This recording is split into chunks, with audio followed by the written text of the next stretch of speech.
All right, so we're going to go ahead and get started. My name is Dee Harris. I'm the Director of Communications for Creative Commons, and I'd like to welcome you to our event on Better Sharing, Brighter Future. We are so thrilled you're here with us today, and we're excited to be part of Open Publishing Fest. Creative Commons is a global nonprofit, and we're celebrating our 20th anniversary this year. It's very exciting. For the last 2 decades, Creative Commons licenses and tools have helped forge a balance inside the traditional all rights reserved setting that copyright law creates to some rights reserved. Our vision is to help others realize the full potential of the internet through universal access to research, education, and science, full participation in culture, and to advance a future that maximizes creativity, sharing, and innovation. So like I said, we're thrilled you're here to continue the conversation. Although we're best known for supporting with legal and technical aspects of CC licenses, our work extends beyond that stewardship. We're on the forefront of open education, science, culture, data, software, and so much more. Creative Commons is hardwired for sharing. We've been doing it for 20 years, and now we want to talk about better sharing for a brighter future. We want to advance sharing to create more vibrant and collaborative global commons of openly licensed content that drives access, equity, and innovation across all disciplines. So with that being said, before we start the conversation, I'm going to share my screen. Please, like I said before, use the chat box. This is an open conversation to make comments, ask questions, leave comments about what better sharing means to you. And then towards the end, we'll have a Q&A with our panelists. So without further ado, let's begin. We need to talk about sharing.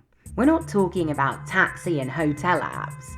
We're talking about real sharing, the kind my mother taught me about. Turns out, sharing isn't just good for the playground, it's also good for grown-ups. Community, collaboration, and sharing are at the heart of human advancement. These values build the web we love. We are hardwired for sharing. When we share, everyone wins. The giver, the receiver, and our communities. Studies have shown that with just a few sharers in the mix, they will inspire an entire culture of sharing. When Creative Commons began 20 years ago, we solved the problem of failed sharing with our signature licenses that address some of the most restrictive copyright laws in history. The Commons is an idea as old as we are, and the world's creativity shouldn't be locked away for decades, even for those that wanted to share. Creative Commons has become the global standard for sharing. You've seen our logo on Wikimedia, YouTube, Medium, Flickr, and more. We're even in New York's MoMA's Permanent Design Collection. Every day, creators, institutions, non-profits, and governments use our licenses to switch copyrights, all rights reserved, to CCs, some rights reserved. We are the steward of a global commons, a universe of free and open content shared under simple terms that can spark new ideas and solve global challenges. To date, creators have shared over 2 billion works, including NASA's iconic images, educational materials in every subject, scientific research, government open data, 3D models, and more. Open sharing is an act of social solidarity. It advances universal access to knowledge and culture. It fosters creativity, innovation, and collaboration. Open sharing promotes diversity and welcomes global voices to address collective challenges. As Creative Commons celebrates its 20th anniversary, it might surprise you that we don't just want to talk about open sharing anymore. No, really! We want to talk about better sharing. Why? We want to light up our global commons with better sharing for a brighter future.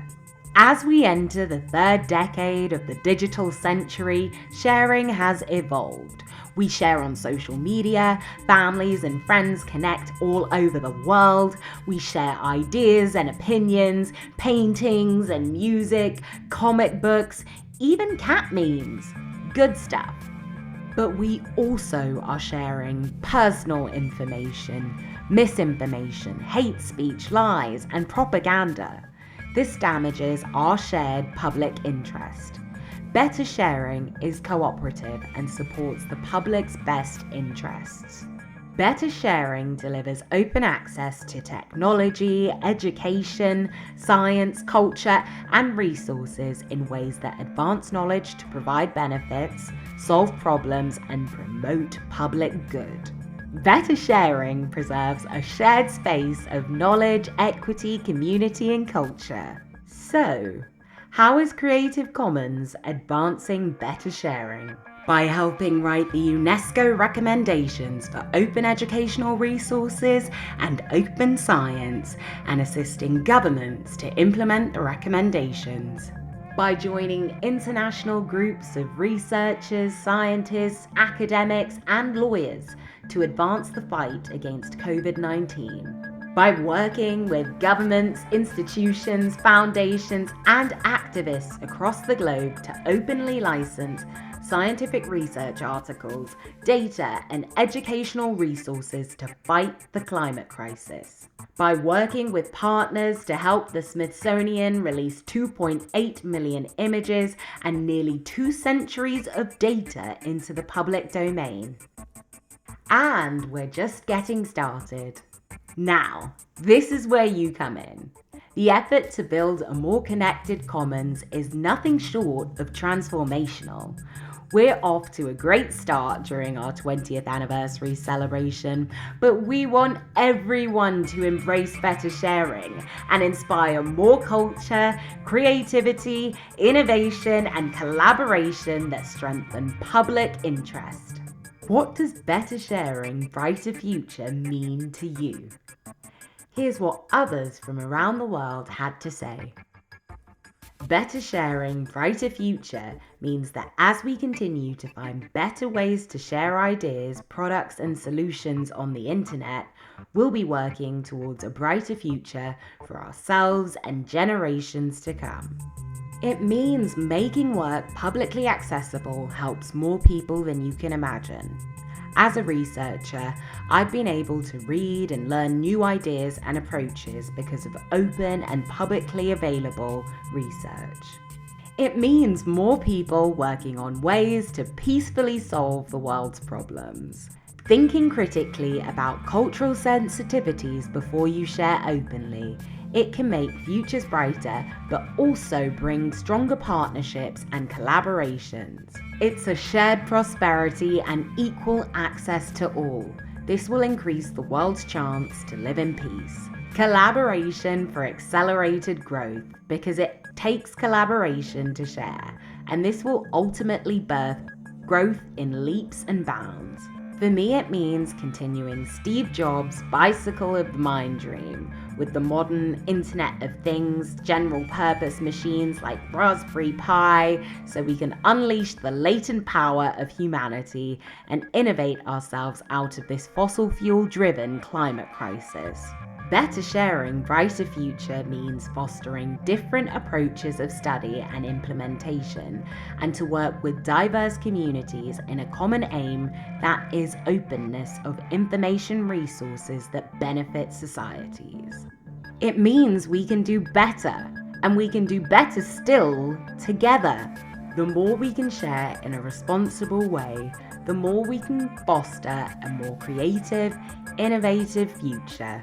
To me, better sharing means sharing that is more thoughtfully done by the particular people and institutions sharing information and works. It means taking into account the myriad of legal and ethical challenges surrounding the act of sharing. It means sharing on technical and legal infrastructures that are designed to foster pro-social interactions. It is a sharing that is resilient and supportive of the public interest. Are you ready to help us light up the global commons with better sharing? Visit creativecommons.org to learn more and join the better sharing movement today. Fabulous. So now I'm excited to introduce our panelists today. So they'll be popping on here in a second. So with me today is Dr. Cable Green. He's the Creative Commons Director of Open Education. Cable is the leading advocate for open licensing and procurement policies that ensure publicly funded education resources and research are freely and openly available to the public that paid for them. And then I'd also like to introduce our Creative Commons Deputy General Counsel, Walsh. Kat has an extensive background in the free culture movement and has a wealth of experience in law and licensing. She was on the team that drafted the 4.0 CC licenses and has served on the board of directors for the Wikipedia Foundation. So Kat, let's start the conversation with you about better sharing. Can you tell us more about the work you're doing around this idea? Sure. It's always interesting to look at better sharing from the legal side because many people, when they think of CC, look at it as just the source of the CC licenses, that we put them out into the world and then that's the end of the process. And that's not the end of the process or we wouldn't need to be here. Licenses don't create better sharing by themselves. They're just a tool to help it happen. And what CC's ongoing responsibility is, and what our work has been, is to keep it a tool that's good for better sharing even as the world changes around it. 20 years ago, when it started, there was a problem to solve. The way copyright law worked didn't fit the kind of sharing that people wanted to be doing. It ignored the way that people were actually creating and interacting with the world. It ignored the realities that culture needed more room to breathe for more people to learn and more works to be created. But there wasn't an easy tool that suited that different way of thinking. So for the most part, the CC licenses today are that tool. They're intended to be easy to use and easy to understand. And when you see one, you know a few things. That you can copy the work and share it. The rules you have to follow will be simply and widely understood. And most importantly, you know that the author wanted to let people share it. They wanted to be part of the commons. CC licenses have become a symbol of a more open and participatory culture. And someone using them is saying they want to be part of that, not the one where all rights are kept private and everyone must always ask permission. The licenses are saying that I think I'm better off by not keeping this all to myself. We're better if we're all in this together. In our last license versioning process, we looked at this, and what we're doing now is supporting that work and making sure that the work we did before is still doing what we wanted it to do. In our 20th anniversary year, we've been thinking a lot about how our role doesn't end with simply publishing the text of the licenses. We're being more deliberate about acknowledging that by putting out these licenses, we're asking you to invest your time and your trust in them. Everyone who uses one is expressing trust in CC that the outcome of using the licenses will be the one that they want, that's fair and in line with their expectations, and part of our responsibility is to make sure that's still true. One big part of that is making sure that the licenses are solving problems that the community actually has, and we can't find that out without talking to the community. I'm going to drop a link into the chat about our stewardship project. We've recently launched a conversation about license stewardship, which is looking at how we maintain the licenses, what we prioritize, what we should make public commitments to. Some of that includes greater transparency into decisions that we make about the licenses into the future, being more explicit about when it's time for a new version or how we make those decisions, or even the decisions that we don't make, and having a more focused place to communicate with the community about the problems that the licenses should be solving. Some of the more concrete work we've been doing is around issues that we know the community is facing. For example, copyright trolling is a problem that has been raised a lot by the community recently about people putting a CC license on their work and then going around and suing people for small violations. Like, is that something CC can be doing anything about? We studied the problem. We've been putting out some resources and continuing to do that in response to what people have said that they wanted and working with the partners that are using CC licenses to help combat the problem, see if everyone can help support that. Another one is to looking into new developments as they occur.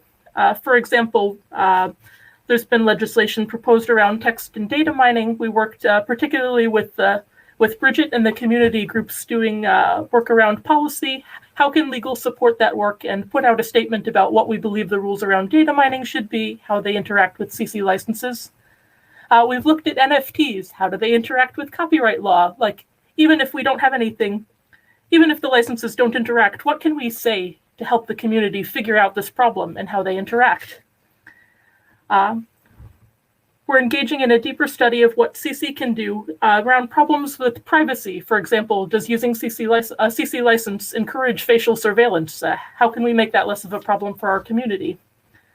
We continue to work with partners in the GLAM and education space, as well as our longtime partners like Wikimedia and the Internet Archive, to support the communities that want to share more and better.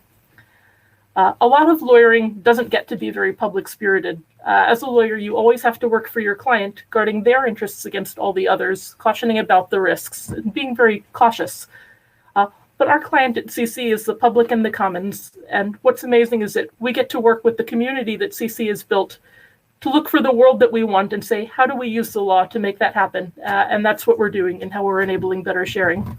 And with that, I'll pass it on to Cable. Great, thanks, Kat. Bear with me just for 1 second. I'm going to throw some slides up on the screen.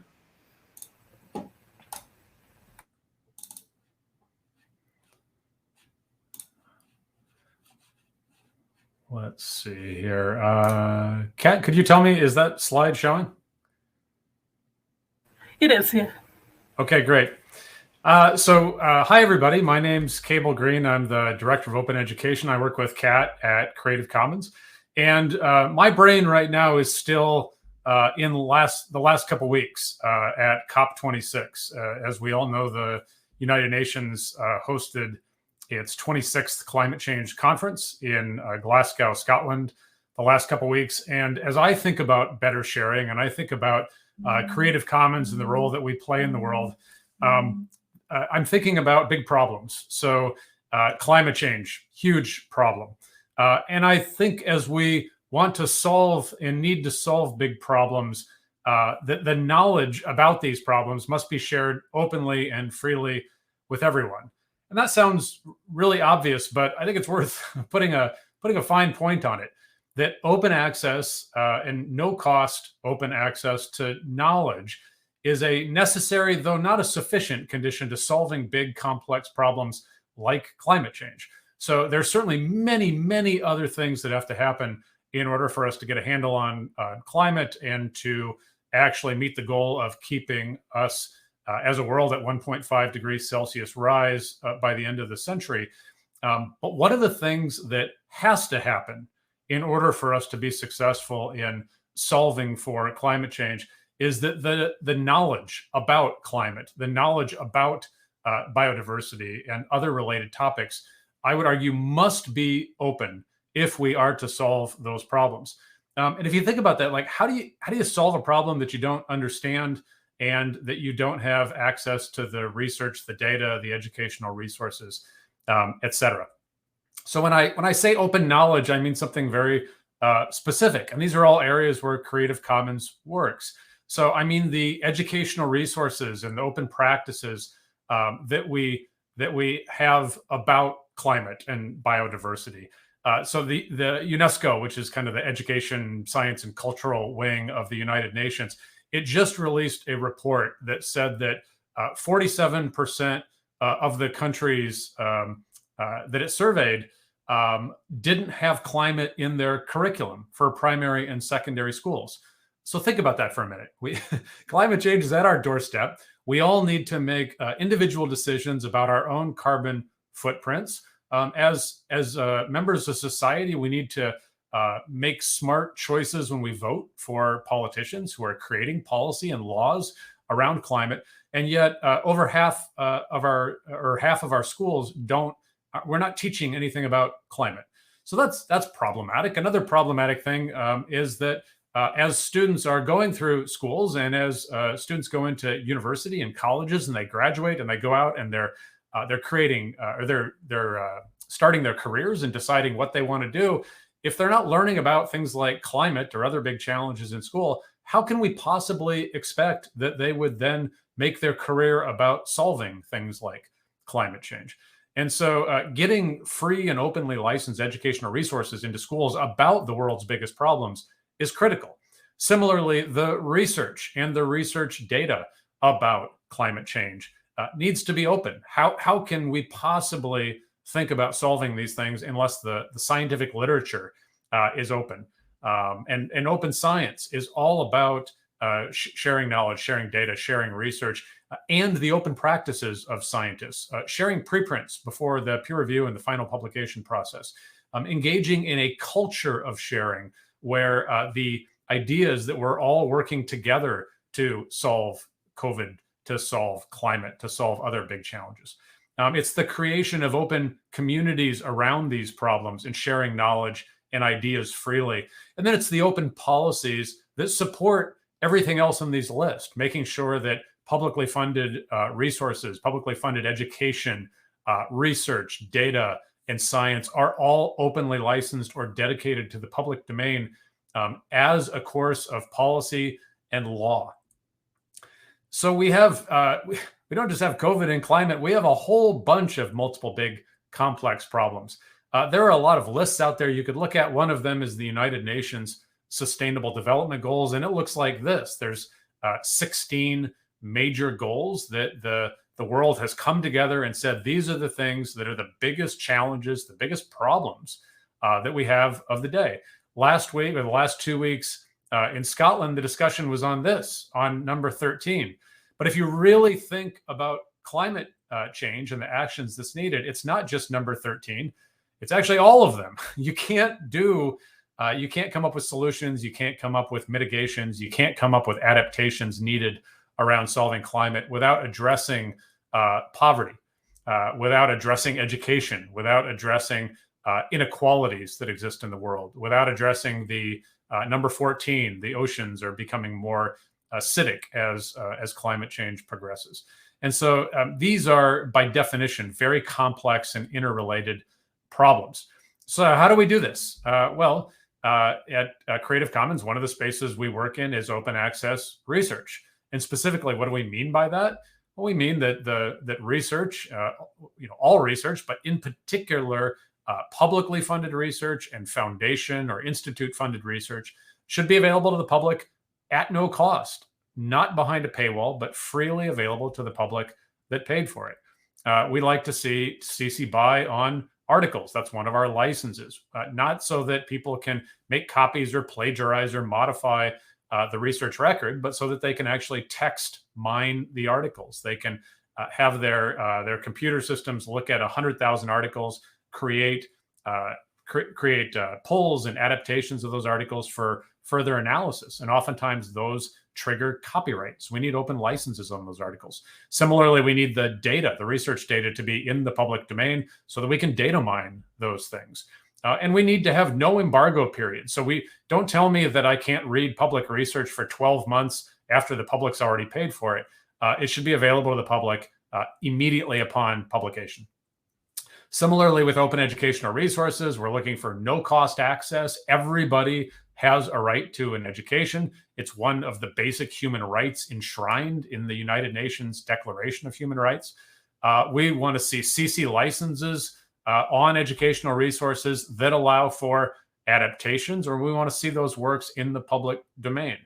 Why? Well, because educators change things. They translate them into different languages. They create local examples. They modify it to meet the needs of their students, of their community. We need these to be in any medium, in any format. There are a lot of places in the world that have major digital divide issues and further issues with having constant access to electricity. And so we need to be able to print open educational resources, provide them in various digital and offline formats. And we also need no embargo period. Everybody should have access to these resources immediately. So when we're looking at education, when I say we need to use licenses that allow for adaptations, Creative Commons does have no derivatives licenses. They have their place in their important uses in many areas. But in education, we try to stay away from those two licenses and stick to the other 4 CC licenses and our public domain dedication.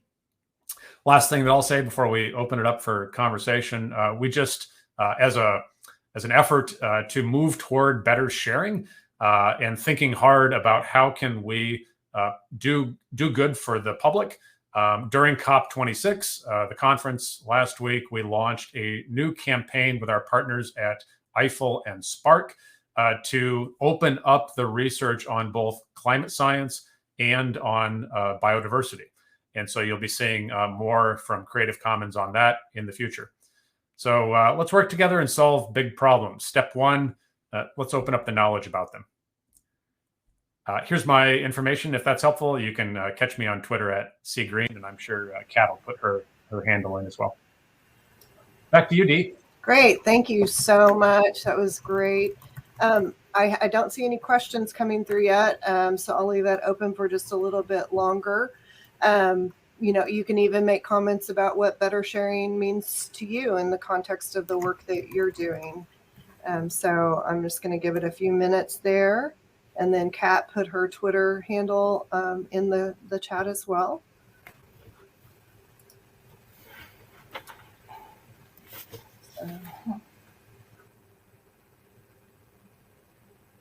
All right, nothing yet. So just a few more minutes of that. And we might actually be within our 30-minute exactly on the nose time period here.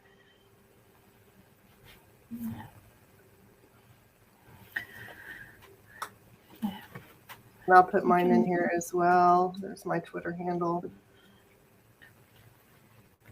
can also ask each other questions. Cable, I'd love to hear from you over your perspective. Like, what do you think has gotten better over the past decade or so in terms of better sharing and openly sharing? Yeah, that's a really good question, Kat. Well, one thing that sounds a little boring, but I think is really important is just overall awareness raising about open licensing, about the work that CC does and our partners do.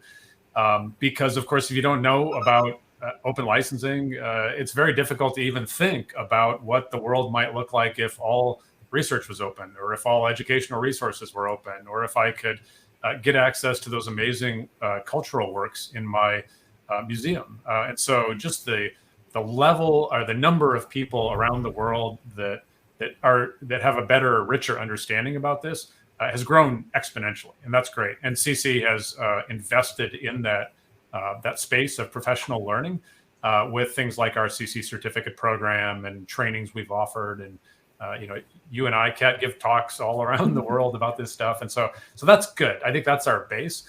As far as better sharing, I guess I'll give two quick examples. One is in education, we kind of started out just talking about content and sharing content. So for the first 10 years, it was about sharing open educational resources, getting more of that out, making sure people knew how to find it, adopting it, getting rid of that expensive commercial textbook and replacing it with an open textbook.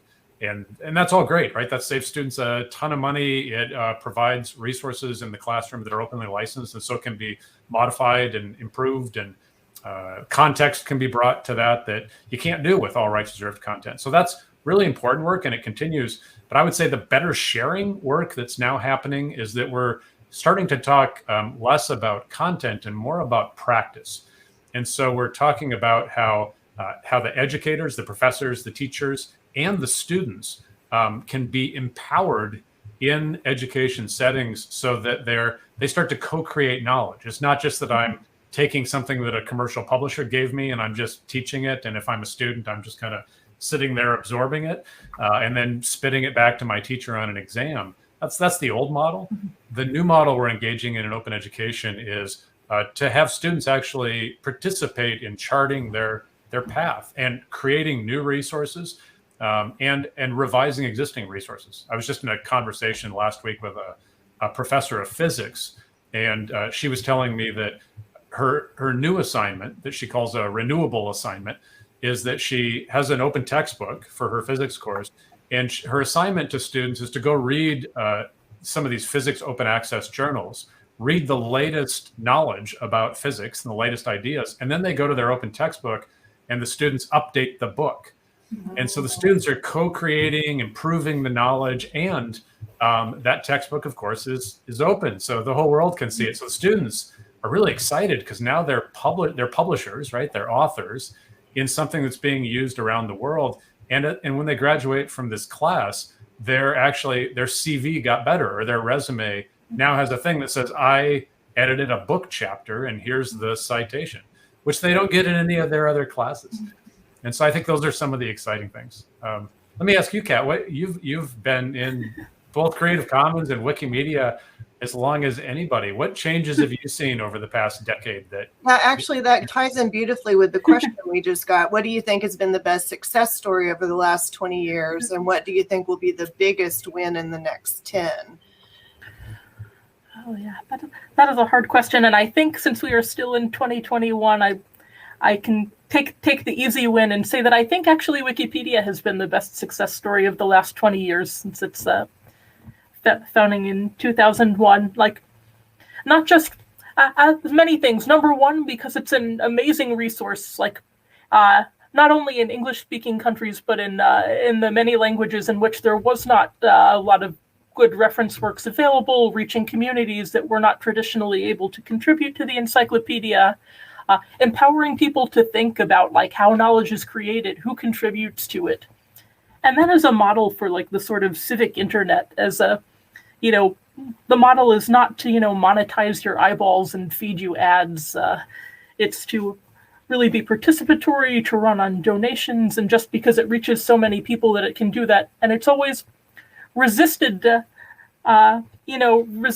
impulses to become one of these things that raises money above all else. It's always like had the commitment to the public above all else. And just as a model to show that is possible, I think is really great. Cable mentioned that many students are now working on updating open access textbooks. There are also hundreds and probably thousands now of educators around the world whose assignments to their students are to update Wikipedia on their areas of interest. And that's actually how I got into the free culture movement to begin with, not because somebody had an assignment, but because I was a student. I was doing all this work in my classes, and it was just it felt very meaningless to do it and to have it go nowhere. And I heard about this resource, and I could put the contents of my research papers on the internet for other people to read. And then I saw other people improve upon it and translate it, and many of the things that I originally contributed don't even resemble their initial state anymore. People have made it so much better. And I think that's really great to show that, your work, even if it is just a small project and you don't know very much and you're still learning about it, like your process of learning about it can be useful to other people. Well, I do love that. And the fact that, you learn more by teaching in a way. I mean, that when you empower your own education in a way that you're not only the learner, but you're also teaching, and that's how you learn better, I think, personally. And it empowers you to own your own educational experience when you have access to the information and that you can share it as well. The biggest win of the next 10 is much harder, and I'm like kind of stalling on answering this. I don't know, Cable, if you have. Oh, I think largely to be determined. If I could say what I want the win to be, let's see how to say this. I would hope for us that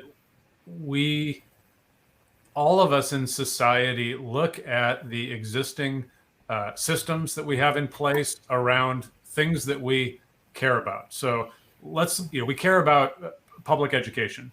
We care about scientific research. We all care about curing COVID, right? We want everybody to get vaccinated. We want everybody to have access to information about COVID. We don't all want to continue to get stuck in our offices like this and only have it virtually. We'd like to make some progress on that. There are things that we want. I just look at the UN Sustainable Development Goals that I had up earlier. I would hope that we look at those systems. We ask ourselves. We have an honest conversation about: are these systems of patents for drugs? Are our public education systems? Are our current publication of research systems? Our systems of sharing truthful information and not misinformation, Are those optimized right now? And I would say for all those examples I just said, the answer is no. And so let's have that conversation. And then let's talk about what an optimal system for science would actually look like. Let's talk about what better education looks like. And then let's build those things. And I have a hunch, and a strong hunch, that open is a key part, not the only part, but it's a necessary part of those new systems. That's my hope. I think too often we're fish in a fishbowl and we say, oh, well, that's just the way that education works, or it's just the way that science works. And, you know, maybe if we could just get them to understand about CC licenses, maybe the system will change enough. And I think we've done a lot. That's good work. It's incremental work. And we've made huge strides doing that. And I would say it's not enough. If we truly want to get to serving the public, if we truly want to get to what better sharing for real people looks like, then we have to go further. We have to be, I would say, a bit more suspect of existing systems, a bit more critical. And then we need to come up with bold solutions, and then frankly, put our time and our resources behind it. And that's not doable by any one organization, including Creative Commons. This is going to take significant collaborations among all the open organizations, all the sister organizations that we work with, and a global network of community members who are willing to participate in the same way that it took that to build Wikipedia, like Kat was talking about. Yeah, I think so. In that time, I think I've thought about my answer now, and I think a greater win will be like representing the knowledge and extending the knowledge to more people, to more truly represent the state of the world. You know, I named Wikipedia as a success story, but it still suffers from a lot of the same systemic biases as the material that it draws from. Like it was drawing from existing encyclopedias, existing materials that were mostly written by people that already had the power, already were heard from a lot. And I think we've been trying to struggle with how to open that out, how to accurately represent the knowledge of people whose knowledge was not represented a lot before, and to reach the people who were not well served by those materials before. And just the biggest, and we've been trying to correct those biases and to reach more people, to be useful to more people, to more accurately represent the state of the world. Like, we can't solve the world's problems if we're starting from our preconceived notions of what those problems are and how people need to be helped by them. So I think in the next 10 years, we'll continue to make progress about that, how to actually reach more people in the world and get a better sense of, not just one group's problems, but all groups' problems and how they interact. So, yeah, that's what I'd like to do, increasing equity. And a great comment for me, the big win of the next 10 years would be the dropping of the automatic acceptance of an automatic ownership culture, as in the monkey selfie, where people insisted that someone has to own the copyright, that everything must be owned by someone and not that it can be owned by all. So lovely final comment there. Thank you all very much. I don't see any more questions coming in. I want to thank our panelists for the time today. Also tomorrow, Creative Commons CEO Catherine Styler will be part of the Open Publishing Fest fireside chat. I think it's 2:30 Central Time. You'll have to check the calendar for your specific time. So I hope you can join that conversation as well. And once again, thank you for coming today. I hope that it opened up your mind for better sharing, and we can all move together towards that goal.